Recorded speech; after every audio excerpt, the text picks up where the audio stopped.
The reason why personal branding is really powerful and impactful is because it humanizes someone. I'm the biggest advocate for do your 9 to 5 and go home. Or like, your job does not have to be your life, and it doesn't have to be your everything. And like, even me, like, I try and make a really conscious effort that my job is not my whole life. To build your personal brand, you have to, you know, share everything. You don't. As you said, you want to be known for something. I was at a Harry Styles concert like last summer, and there was like 70,000 seats in the arena. I was like, oh, that's like the amount of followers I have on LinkedIn. And obviously they're not all active followers, and they're not, you know, X, Y, and Z, but it is that moment of realization, like, actually visualizing it is quite terrifying. I got reached out to apply for a job because I had a well-optimized profile. You know, I had the cover photo and a good headline and about section of my experience in there. And I did a few posts here and there about my thoughts on marketing campaigns and the fact I've graduated. What really makes people stand out and what people are looking for, what job companies are looking for, is people that are passionate about their company and have that like almost ambitious drive. What is your definition of success?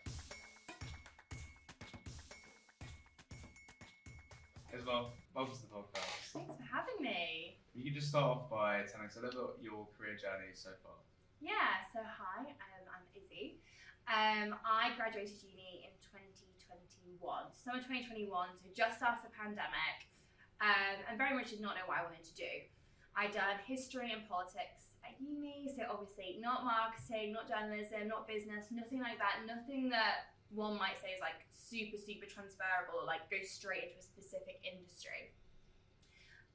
Which meant I was really scared, anxious, literally zero plan. Even like when I went into uni, I knew I wanted a job straight off the back of it, and the pandemic very much ruined that. But yeah, I never really had a huge plan at that point. I kind of started transitioning into the marketing world in my second year of uni. So in second year of uni, I watched The US Office and was like, this is so funny. I do not want this life. This sounds like awful. Like being in an office all day where everyone hates their job and is counting down to 5 p.m. And yeah, they've got funny jokes on the show. That's not necessarily what the real world would be like if you worked in that situation. So I started like trying to have a think what I wanted to do, because as I said, very little plan. I knew I wanted to be something creative. I knew I didn't want to be in an office all day, every day, doing something that I just didn't care about and no one else in the office cared about.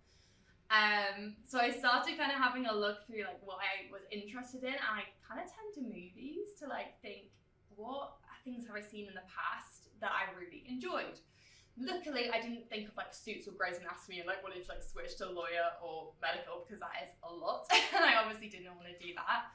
But I started looking at like Devil Wears Prada and Ugly Betty and was like, that sounds really fun actually. Which is so stupid, because the whole point of them is they're like toxic work environments, whereas like everyone hates each other and you work ridiculous hours and your boss asks you to do like the craziest long days and the craziest stuff. But there was just something about that world of fashion and magazines and that sort of thing that really intrigued me.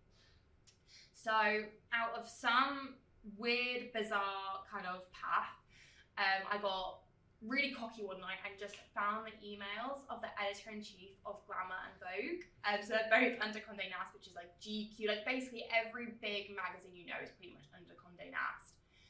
And I got an internship at Glamour, which was super exciting. Did get postponed for like a year because of the pandemic.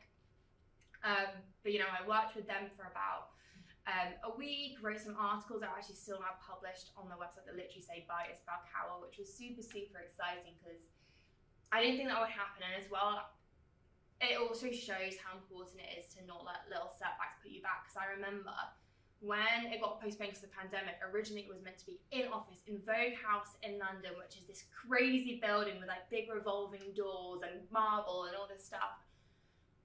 If I went and did it in office, I probably would have been making coffees and photocopying all day. Whereas because I did it online, to get them to give me stuff to do, I had to pitch articles and then write those articles. And then, you know, I worked with the social media team, which was my first kind of insight into that world of social media, really. from that, did a few more internships. Did one with Pretty Little Marketer. So if there's any marketers listening to this, you probably have heard of Sophie. That was kind of my first, once again, big step into the world of social media. She was still brand at the time, and she probably had like 10,000 followers, but she was nowhere near what she is now. And so that was really cool to work with her for like 9 months as a community manager, just kind of like learning the ropes of social media, Canva as well. And then going back now at the point again where I've just graduated, so all of that was at uni. And despite doing these internships, having some more of an idea of what I wanted to do, I really struggled to get a job after uni. And a massive part of that was from not wanting to almost try, not out of laziness, but out of pure and utter fear and anxiety around, oh my God, they're never going to get back to me. I'm not good enough for this job. I don't have enough experience. I don't know what I want to fully do. I don't want to be marketing, but I don't really know what and where. So it actually took me so long to apply for like those first couple of jobs. And I, started off doing like the bigger companies. But what really changed my entire kind of like mindset and trajectory is looking back at both Pretty Little Marketer, Glamour, things like that. I've never got anything the conventional route. Like I've never got an internship by going onto LinkedIn or, Indeed or whatever and finding an internship and applying with 200 other people. I've always kind of found another way to get to it. So as I said, just finding the emails for Glamour and Vogue, for Pretty Little Marketer, I did a creative CV to like separate myself from everyone else. So I knew I was going to be in Birmingham, so I graduated from UOB. So I literally Googled digital marketing agency Birmingham and sent off pretty much the same. I hope none of them are watching because it was like the same like paragraph, all of them, but with like slightly changed, like change the title, like dear whatever, and like a little bit of change. CV, portfolio, sent it off and got like 5 job interviews within like a week. Just off the back of doing that. Got a job for like a month and a half before I got a message on LinkedIn. So I guess a little bit of background as well, a bit of further context. I now work in personal branding. When everything we've just spoken about just now has nothing to do, it has everything to do with personal branding, but I didn't know at the time. Like at that point, personal branding was not on my radar. I didn't know it was a word. I didn't know anything. So I began to, I posted on LinkedIn here and there mostly because of Sophie, because she was a bit of a LinkedIn. She was like one of the OG creators actually on that posting. By no means was a LinkedIn creator. I had like 500 connections, probably mostly through PLM. I did like dissertation posts and I graduated and that sort of thing. And I think I did like 1 or 2 my favorite marketing campaigns, but I very much did not have a personal brand, as you might like call it today. And I think that's really important context for the next kind of stage of my story. Is I got a message on New Year's Eve. So I'd literally been working at my current company for a month and a half. Part-time, like social media marketing, like nothing crazy. And I got a message from this guy called Sam Winsbury. And he basically said, I'm hiring for my company. I know you've just started a new role, but would you ever consider thinking about applying for this role of personal brand manager? Of course, I say, that sounds amazing. And was also like, I have no idea what personal branding is. I'm currently on a train to London for New Year's Eve to like spend it with friends. So I literally was like, can I get back to you like tomorrow and send in my CV and stuff? Googled personal branding and realized like how much bigger a thing it was. And I didn't even know it was a thing. So it was bigger than what I thought it was. I didn't even know it was a thing in itself. But at the same time, it's interesting looking back then, how much smaller it was versus now. I'm sure we'll get back more into the details of personal branding down the line. But became personal brand manager, was the 3rd person to join the company because it was very much a startup. Worked there for like 5 months before becoming head of social, and then now we've kind of grown like crazy. And now about 16, 17 employees now from like all around the world, clients that are global as well. And that kind of brings us to here. Yeah, so on personal branding, you said at the beginning of your journey you were nervous and you didn't know what you wanted to do, and I feel like in your LinkedIn post and the thing that everyone really buys into, you're almost talking about those experiences then and how you got through them. And what you were doing actually did require a lot of confidence. Maybe you didn't feel it at the time. What did you what made you actually go ahead and apply to those internships or do something a little bit different that other people weren't? Was it just you knew you wanted to be successful and this is how you had to do it, or was it just mustering up sort of faith and some kind of confidence? That's I actually don't think I've ever been asked that question before, so now I actually have to think about it. But I think partly it was out of fear, complete fear of mediocrity in a sense. So I spoke to my mum about this, so I'm sure she won't mind me saying that, but I was asking her how many people in your life love their jobs kind of thing, and she was very, very few. And I was I knew that's not what I wanted at all. So I think that's part of it, is actually the fear sometimes held me back, but at the same time that fear also was I'm so scared of this happening that I need to do more. Actually, as well, TikTok was actually really influential, because at the time, this is kind of the back end of the pandemic when TikTok was getting big. And I was watching people on there that were either living there, doing careers through, they're young, they've come from small backgrounds, and they're fashion in New York now. Or there was one creator, she was talking about how to write those emails and the exact templates for it. And I think that's really, really useful. And that's also why I, as you said, try and speak about it a lot on my own personal brand, because knowing other people are going through the same thing, or kind of them somewhat giving you the stepping stones, even though it is different than what everyone else is doing. So not everyone's doing it, and that's the amazing part about it, because if you do it, then you're away from the crowd. But at the same time, it gives you that kind of reassurance of okay, this worked for someone else, I'm just going to give it a go. And as well, on top of that, I think the almost anonymity that being able to apply online and to reach out online, if you send an email and someone doesn't reply, okay, who cares? It's an email. It's not you're having to go up, that classic, parents you just go hand your CV into the business next door and they'll give you a job, and no, that doesn't work, mum and dad. But it's a lot less scary to just send an email. Just send an email, send a LinkedIn message, comment on a LinkedIn post. Once you start doing it, you realize it's a lot less scary. But having those stepping stones laid out, templates, things like that other people who've done it before can really help take away that initial fear, because you have a bit of a plan. The majority of our audience are students, and something I get told by them a lot is, how do you start building a personal brand if you don't feel you have one, right? And I wonder, with yourself knowing what you know about personal branding, whether when you were a student, if you could go back to those times, when would you have started posting about what you were doing? Would you have maybe done things differently while you were at university? What would you tell your younger self? Yeah, so there's a few things within that, because I feel people ask me this quite a lot, and I'm, in a weird way, glad that I didn't build a personal brand directly throughout university. Now, this is kind of a pinch of salt sort of thing, where you really got to take it and look at your own life and your own experiences. If you're someone who wants to have a business straight out of uni, or go into that startup world, or just really, really wants to run out the door from university, start with a personal brand then and there. For me, I was that kind of person where I really wanted to enjoy university for what it was. I liked the socials, and I loved my course actually, my readings and essays. It sounds really nerdy, but I actually really enjoyed it. And one thing I always like to talk about with my journey is that it's never too late. So for example, all my internships, because Glamour also got pushed back, I did 3 in my final term of my 3rd year.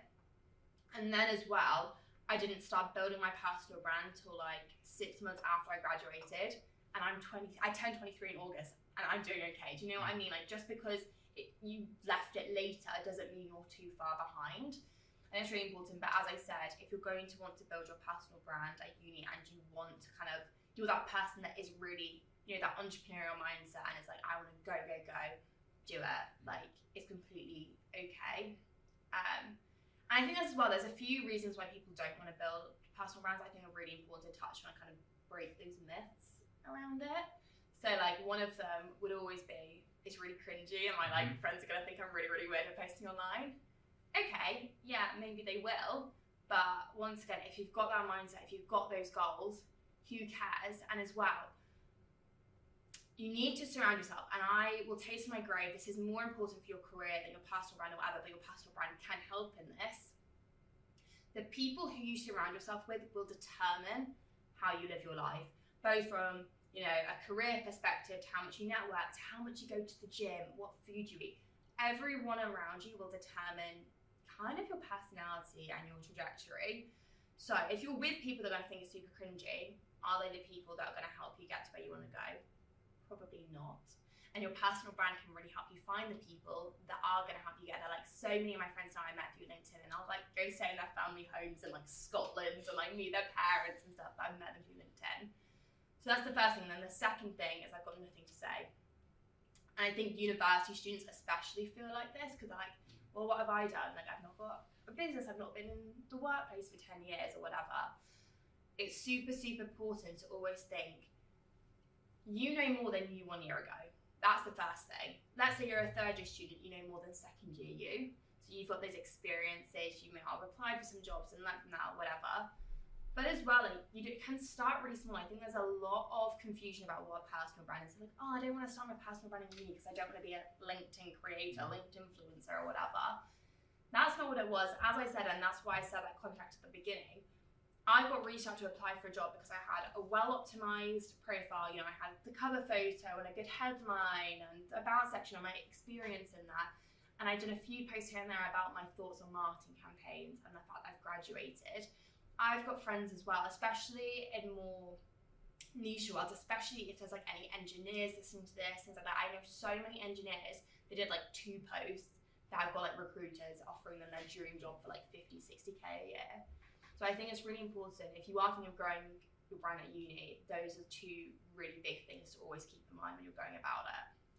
Yeah, I think from my experience, having started to build a personal brand in my final year, I would say it's not so much building that brand or that following, but university acts as like a mask for you to be able to try things and do things and not be expected to be like an expert at them initially, which is something that really helped me, because, you know, the first episodes I released were like comically bad in some ways, and yeah, it just in other, you know, business ventures or just posting on LinkedIn, and I think it's true if you surround yourself with. I mean, I think the other thing that's worth mentioning in that is that if you do, it just helps you know who your friends are better. Yes. Do you know what I mean? Like, and like at UCL, I guess I was a bit more lucky that people are career oriented and they get that you just got to do what you got to do. It's not as easy at other universities, but ultimately, like, I always thought at school as well, it's like, you don't, the person who's gone to do nothing is never thought of as the cool person. So if you have to sacrifice being a loser for a year while you're at studies for the long-term gain, then I think it's worth it.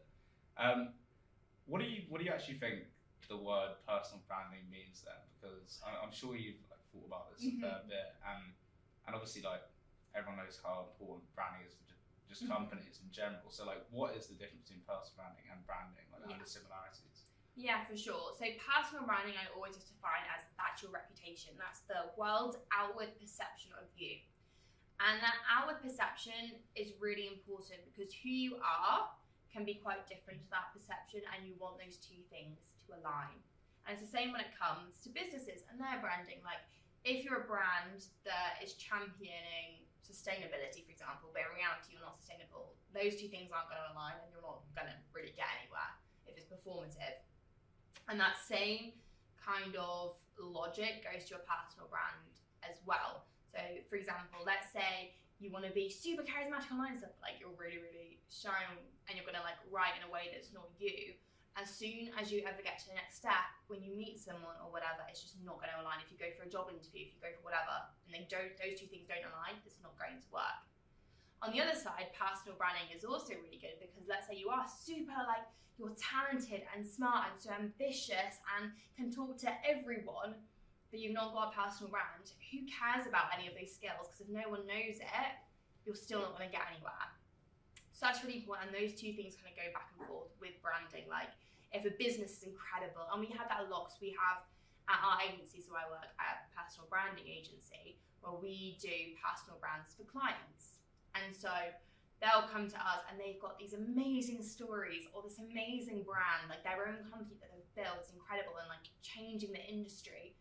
If no one knows about it, they're probably not going to be successful because it's not always who is the best, but it's who is known the best. And you'll see people get really angry about this. It's like, oh, why is that like company or person, like, why are they getting all this stuff, but like they don't do as good work as us? Well, if no one knows about your work, then like how are they meant to choose you? And it's the same kind of principles apply if you're a student looking for a job, or you're maybe wanting to start your own business. You've got to have that personality come out. And it's the same as well if you're thinking about starting a business. If you have that entrepreneurial mindset, like, you need that business, this story, mission, the work you want to do to be well known as well. But yeah, it's just your outward perception. The difference is literally, basically, personal branding is marketing for people, not businesses. So companies have started, or a company lives and dies by the sword of almost the brand and founder they're attached to, right? Which has its like perks and benefits. If you say, like, for example, at the start, like Richard Branson with Virgin, like he's synonymous. When you think of Virgin, you think of Richard Branson. I mean, maybe for yourself with your sort of side projects, but also your founder at your job. How important do you think it is for them to like really know exactly what they're saying when they put it out? Because obviously what your company does is take founders with cool stories, right, and you actually make it into something exciting, digestible, and achievable. Because there are so many. It's hilarious when you think like the biggest company in the world. You look at the founder, they've got like 2,000 followers, and they'll like repost like some random stuff. But you're like, your company could grow so much more. So yeah, what is it exactly that your company is doing, and why is it so important for that founder to have that authentic voice? Yeah, so I think actually a word you just said there at the end, authentic, is so crucial. And it's kind of, I feel like people think it's a bit of a juxtaposition or a contradiction of what we're doing, where it's like authentic, but they're not the ones necessarily writing it. Quite frankly, founders are very, very busy, so we have to almost like artificially recreate that authenticity. And the way we do about that is very much going down that mission and goal kind of direction. So getting very, very clear, both on what they want to achieve as a business. So whether it's, I want to get leads to my business, I just want to grow brand awareness and like reach out to more people, I want to go to networking events, whatever. That's one thing. And that's really, really important as well to know, because this isn't just for founders, but let's say you're posting as a student, you need to know, I'm doing this to get a job, I'm doing this to connect with more people, because that gives you that kind of greater plan and understanding of what sort of content you'd be putting out. That's the selfish reason why you grow your personal brand, and it is important to know that. Selfish is not bad, selfish is just looking at yourself. What you also need to look at is your unselfish reason, so your mission. For example, the reason why I post online, the selfish reason, is because I want to kind of grow my network, I want to have future career opportunities, I want to appear on podcasts and panels and stuff like that. I really enjoy all of that. My unselfish reason why I post and the mission behind my content is breaking down kind of stereotypes or ideals about the world of work. That you don't have to be a corporate male in a suit in London to be able to get somewhere. You don't have to be a nepotism baby and have like your parents with a bunch of connections. You're allowed to create a career of your dreams, even if you're from a small town, or you have anxiety, or you're a person. Like, we're not all just robot employees, we're all people, and let's talk about it. The fact that I have that mission, one, creates a direction for all of my content. If your content, this goes the same for any marketing. If your content is, you talk about one topic one day and a completely different topic the next day, it's completely all over the place, no one's going to follow along because no one knows what you stand for, and no one knows what they're going to get when they start looking at your content. A big kind of fear, or a bit of a kind of question we get from our clients a few months in is, I feel like we're talking about the same thing all the time. Your reputation comes through repetition. So the more you speak on a topic, the more you speak on a mission, one, it becomes a lot less, performative. Let's say you spoke about sustainability or diversity or whatever once. Okay, do you actually really mean it? Is that actually something you're actually really passionate about? And is that, a crucial core value of your brand? Those values are so important, especially when we're looking at kind of the trends within Gen Z, millennials. They do look at brand values when they're trying to look at what brand they're going to buy for. That is a really big contributing factors, like are they sustainable, are they diverse? Like if we even look recently, the Victoria's Secret fashion show, which was mixed opinions on the actual execution behind the idea of it. Victoria's Secret had to cancel the fashion show a few years ago because they didn't have that diversity, and that's what people wanted to see. So it's really, really important to have that mission, both because then you become authentic and you actually stand for something, but as well then people can actually recognize you, you're known for something, because you're never gonna sell anything, get asked to go on podcasts or panels or keynotes or whatever if you don't actually have something that you're actually focused on and you're knowledgeable on and you can be known for. So it's really important to have your why locked down, Yes. so why you're doing it. And I mean, if you take myself as an example, right? So I mean, I've always sort of, when I first started, tried to stick to the fact that I can only really speak on my own experience, in that like I can only really help people who been in my own situation. But then as I started putting out content, obviously the nature of podcasts is that, and it being quite an eclectic mixture of guests, is that you are getting more diverse range of people consuming the content, and like we've had a lot of buy-in from, say, international students, and I wonder if we then place that onto your company, you're going to be speaking on behalf of somebody that you haven't lived their experience, so giving them that authentic voice and properly understanding like who's their audience, why are they allowed to say this, and how do they then say it in the most impactful and meaningful way.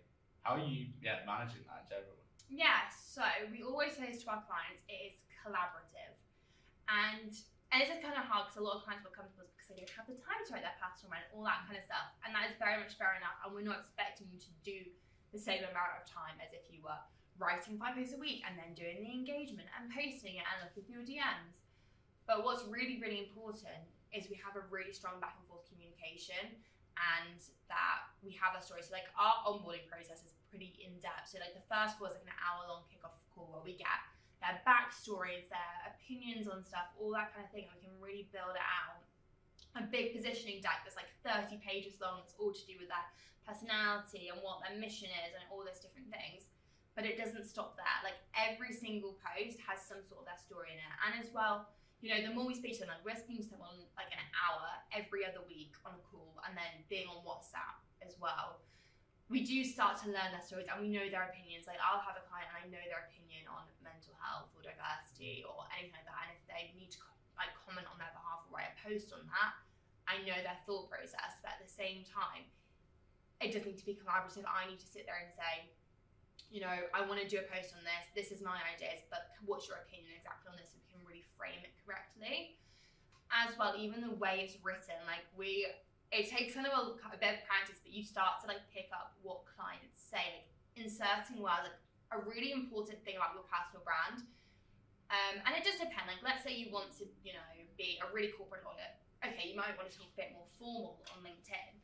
But a really great thing about personal branding is you can actually be quite colloquial. So for example, we had a client before and she was from Scotland and she always used to say we, as in little, like a wee bit, whatever. And we'd occasionally, not all the time, not overkill, but occasionally put that sort of thing into their content, and it just makes it human. And that's really important, both for our clients, for anyone listening to this, when you're thinking about your personal brand. The reason why personal branding is really powerful and impactful is because it humanizes someone. And you're no longer, a black and white CV that doesn't have a face. You're a person with experiences and ambitions and emotions. Or you're a business owner that actually has, 10 years of experience, I've done X, Y, Z, and I can show all of this, but I'm also human and you can talk to me, you can reach out to me, whether you're a client or, if you're a job seeker and you want someone to reach out to you. The whole point is you humanize yourself. And that is what personal branding, that's the advantage of personal branding over branding in the sense.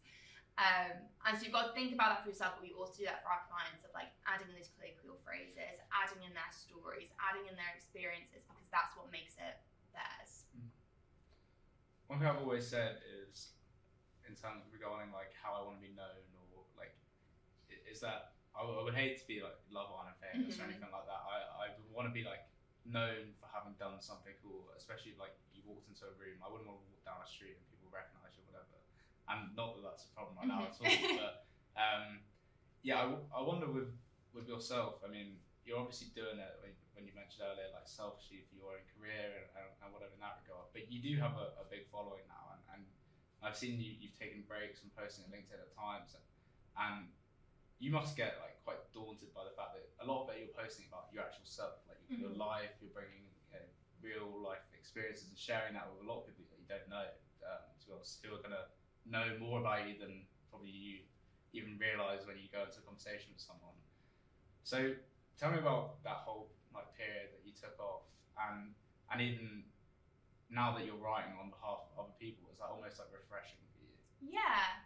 So from my own kind of experiences, once again, there's like two ways to it. Part of it's kind of easier posting online about my story and stuff. I'm a chronic oversharer. Like I will talk to anyone. I will have like me 5 minutes and you'll know my whole life story.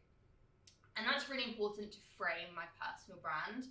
I am relatively vulnerable on there, but I'm relatively vulnerable in real life. And people think to build your personal brand, you have to, share everything. You don't. As you said, you want to be known for something. And let's say you want to be known for starting a podcast. You can talk about that podcast and the kind of how growing that's gone. You don't have to be super, super vulnerable.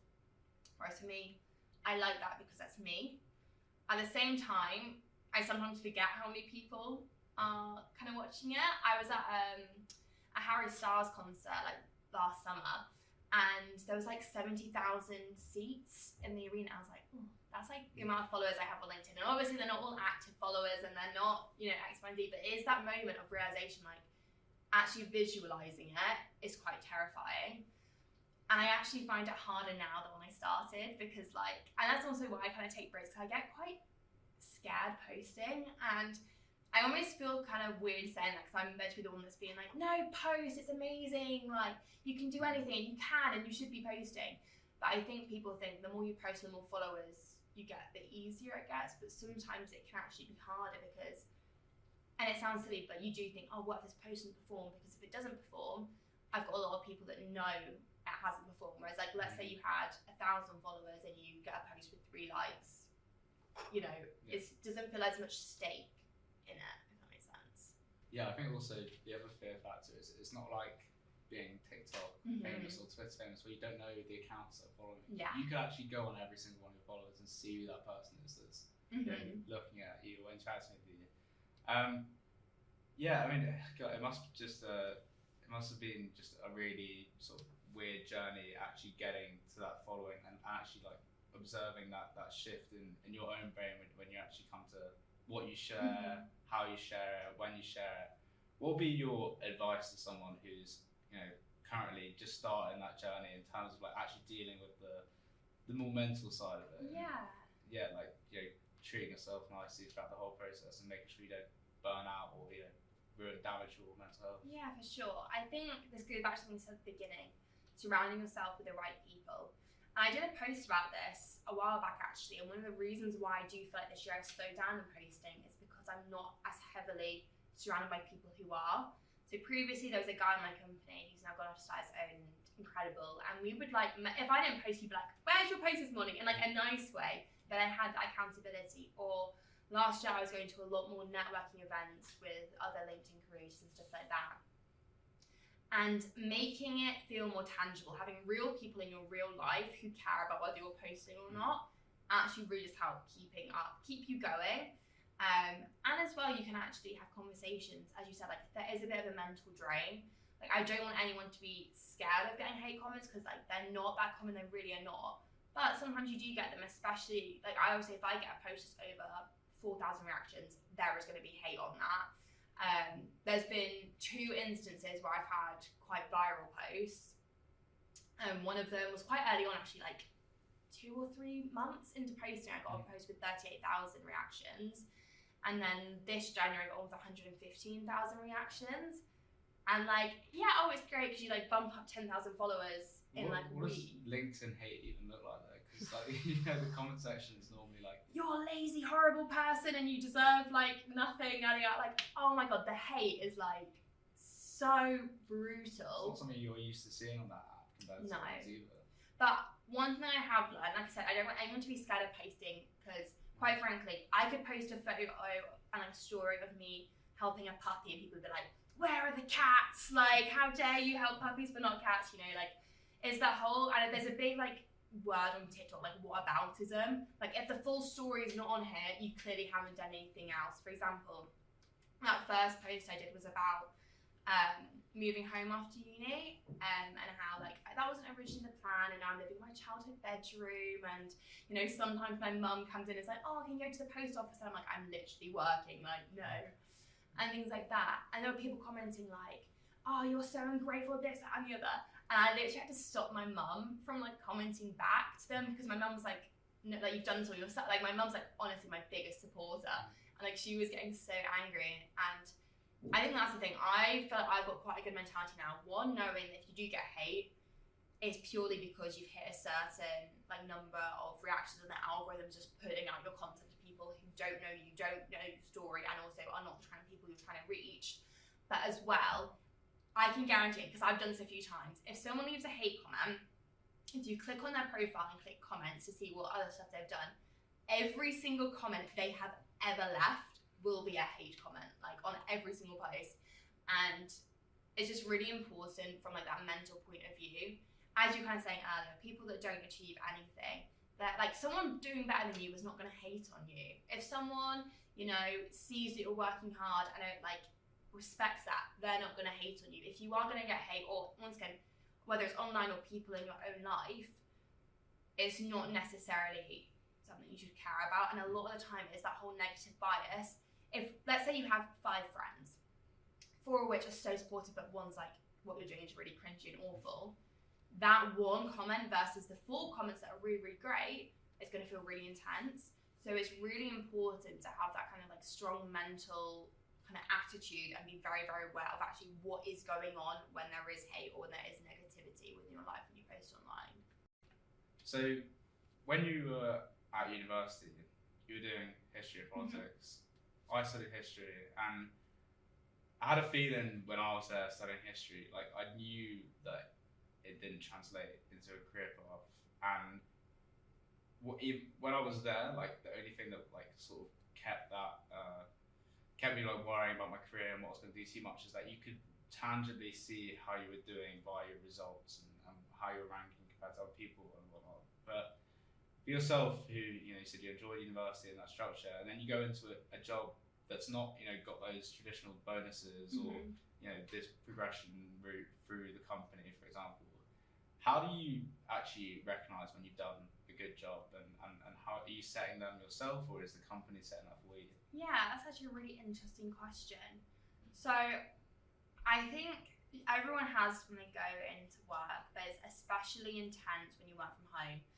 And I'm very grateful actually the fact that I've been a people manager at a really young age. So I became head of social to a line manager at 21. And one of the biggest problems you face with new hires is that imposter syndrome and burnout. Because when you all work from home, let's say you've had a bad day or you're struggling to write content, you're sat there being like, wow, I'm so stupid, I'm like awful, I can't do this job. Whereas if you're in an office, you would probably just get on with it. Like, you probably would still have those imposter syndromes, but it is so emphasized when you work from home. So I definitely don't have the full answer. I'm still trying to figure it out, but a few things. One, especially, it's harder. I'm very, very lucky once again where I feel like I can somewhat influence the culture of the company. So like going out of my way to tell people they've done a really good job, and it also then, because you create that culture, it kind of comes back as well, and you'll get messages like, oh good, thank you so much for today, and you'll have that moment like, okay, actually, I know what I'm doing, and like that's okay. I've also, yes, like within our company and a lot of companies, we do have obviously, all right, a post, for example, I wrote a post for a client today and it did really well. I was like, oh good, I still have it, because I like don't write posts all the time, because that's no longer my job. So like you can see the numbers, or like we get bonuses based on certain things, like if we upsell to a client. So you can see it in that sense, but I've had a lot of talks with my advisor about it. So luckily, once again, we've got an advisor, our company's external, who like comes to speak to the senior leadership team about leadership, basically. And that is the kind of biggest thing that I've struggled with throughout my career, is that fear that I'm not good enough. And the most important things is, one, you can like, and I've tried doing this, is like creating a board and like you like put in all your like good results or like a really great comment from someone. But as well, once again, it kind of goes, it's the same sort of like mentality with those negative comments online, where it's just understanding what's going on. Like, I have imposter syndrome because I am out of my comfort zone and I'm growing and I'm doing something. If I was amazing at this all the time, I would need to do something else because I'm clearly not learning still. So I think, yes, like creating a culture where you like people are positive to each other and like writing down when you're doing really good things, but also if you are struggling, that's a good thing, because if you weren't, then you're not growing. One thing that's interesting about your career, having spoken to it now, is that although you've had the post-personal branding success, there were things you did between graduating and actually starting to build your personal brand that made you stand out and actually like translated into employability and job success. So let's speak about those a little bit more. One of them was making your CV stand out, right? And actually getting it through a more like authentic, less like online, LinkedIn, traditional sense. So talk me through that process of like, well, going from, okay, maybe I've applied to one or two things, I didn't get it, like because it was just a normal CV, to okay, this is how I'm gonna make myself stand out. So in kind of a weird way, because I didn't know what personal branding was then, the same principles apply to personal branding as a CV, in the sense of I try to make myself human.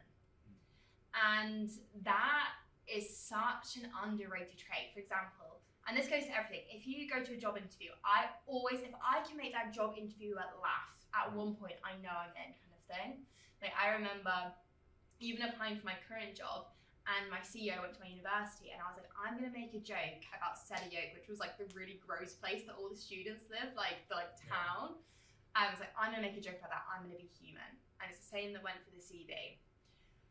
People applying for jobs, and it's been interesting because now being on the other side, so I've just done a hiring round at my company for some new content writers.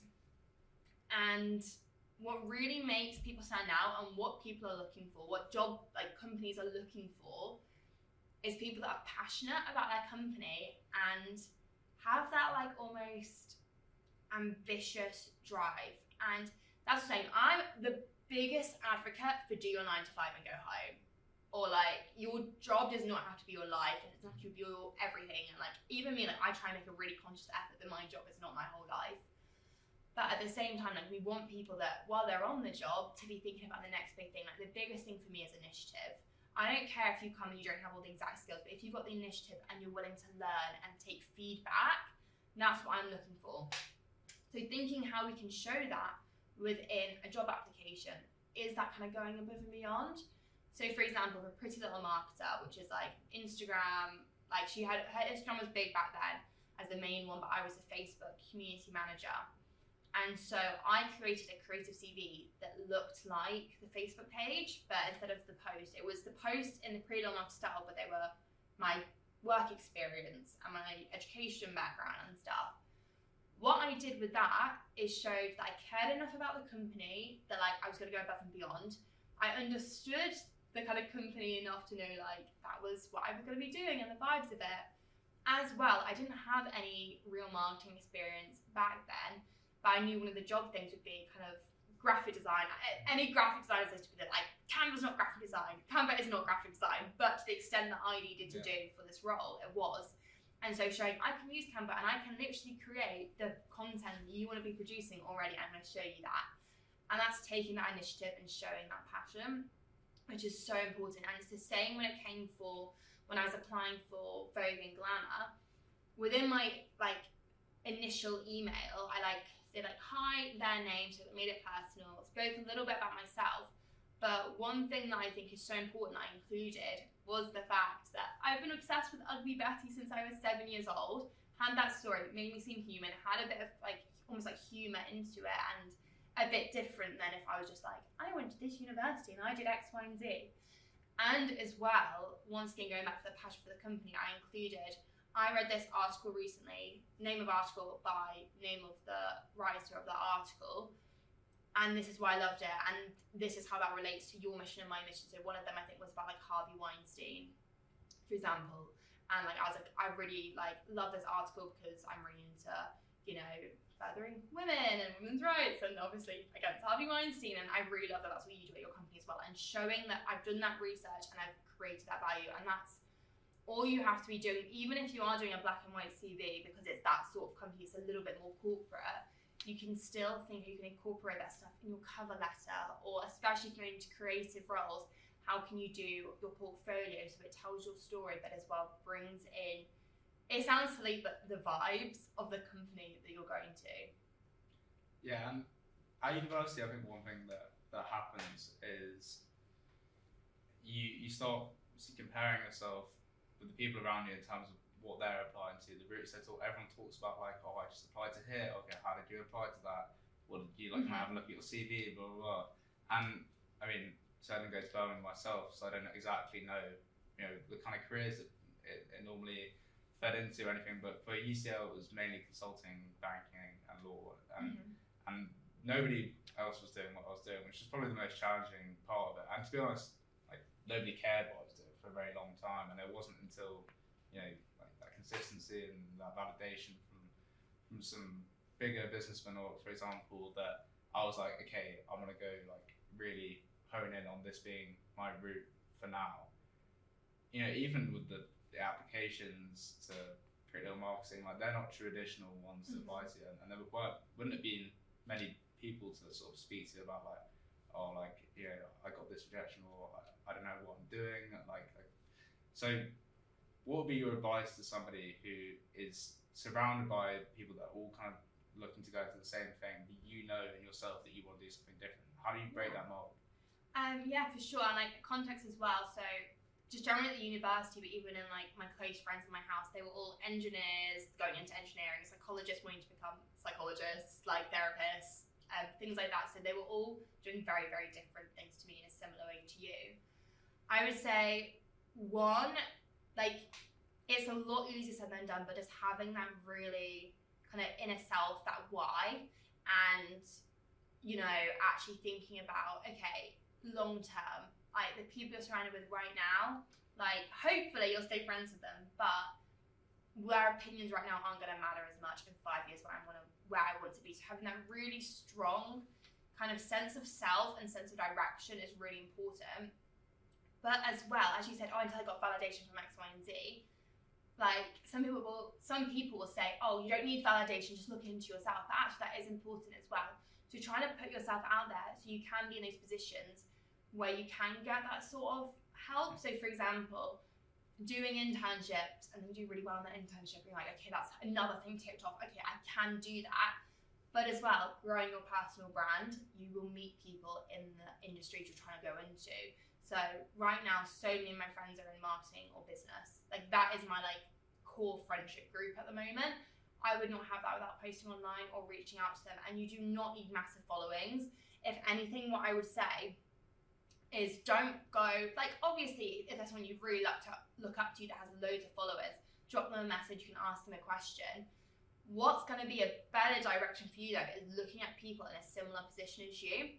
So when I started, like everyone would be like, oh, a lot of my friends now all have like 50,000 followers. Yeah, they didn't when I started. I had 500 followers, some of them had 1,000. So I think Schwabe, who like I looked up to, then had like 4,000, and I thought he was like a celebrity through and through.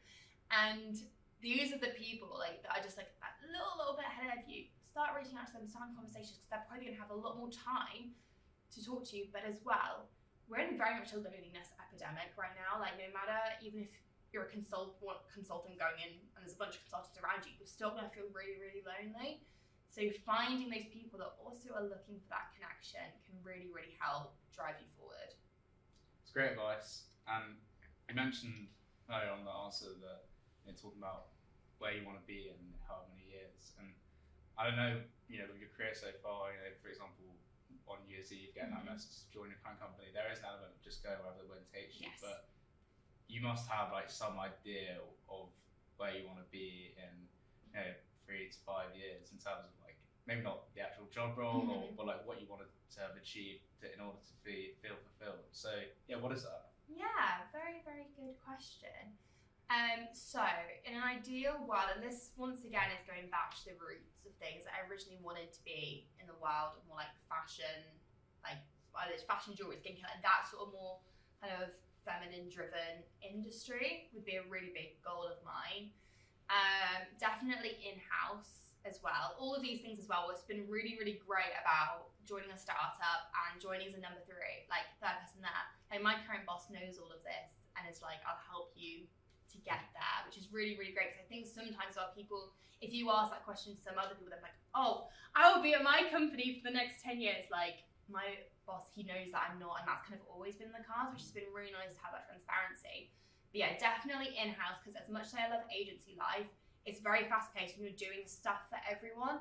I'm such a passion-driven person when it comes to everything, but especially my career, where I want to work at a company where I love that company. I want to live and breathe that company and all the marketing, all the strategy. I'm much more of a strategist than like a copywriter, graphic designer, that sort of thing. I like the big overarching stuff. So that'd be really important. So yeah, 2 kind of prongs. Definitely in the more feminine industry, just because that's just my personality and my sort of thing. But as well, being a company I love, passionate about, and doing like the overarching strategy. Yeah, I think it's great that you said that your boss has that attitude, because I mean, sort of building a team myself now, be able to graduate guide awards too. I think probably one of the most validating things of you doing something right as a founder or a boss is that you are getting like being that stopgap or that stepping stone for someone to their dream career. I mean, it's no disrespect to your company if they move on. It just shows that your company's growing, right? And my final question to you, you've been great today, and a lot of invaluable, very authentic advice. I ask all my guests this: what is your definition of success? Because I imagine when you first graduated from Birmingham, you would have had a certain idea, be it monetary or whatever, of what a successful career would have looked like to you. A couple years on, what does that look like to you? Yeah, so kind of going off that, when I graduated, it was very much linear progression, grad scheme to like massive companies, and that's by no means success now. I think it's also really important for success is very different to everyone, and understanding your drivers.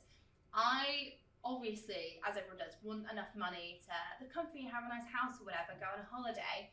I'm not driven by money. That is not my definition of success. Being a millionaire and retiring at 30 is not like my idea of success. If that happens, I won't complain, but it's not success to me.